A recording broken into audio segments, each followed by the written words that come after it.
What's up guys, Rob here with a quick Babymaker II update for you. If you've been waiting on your Babymaker II, the good news is today we have received hundreds and hundreds of brand new Babymaker II boxes at the factory. We've been trickling them out for the past few weeks, waiting on this big shipment of boxes. Now, finally, the hundreds of bikes that are ready in the factory are shipping out now as we speak, so super exciting. There is still a bit of a wait list to get the Babymaker II, but this should resolve a lot of the folks on there and the rest of them shipping over the upcoming weeks. So you can expect to receive from us, when your bike ships, a tracking number to your email. You'll be able to track it to your door. Thank you for your patience. We cannot wait to get you the bike, and all the folks who are getting it over the next week, congratulations. It's an awesome ride. The Babymaker IIs are shipping in volume out of Detroit. For those of you who have placed your orders, they are going to be fulfilled in order.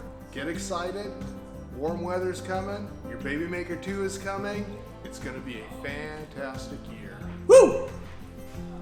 One more thing for the folks who have ordered tangerine or platinum color bikes.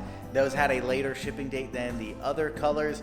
The parts have arrived for those. They're being kitted up right now, and they will begin building over the next few weeks. So keep an eye out for that. But in the meantime, enjoy your upcoming summer.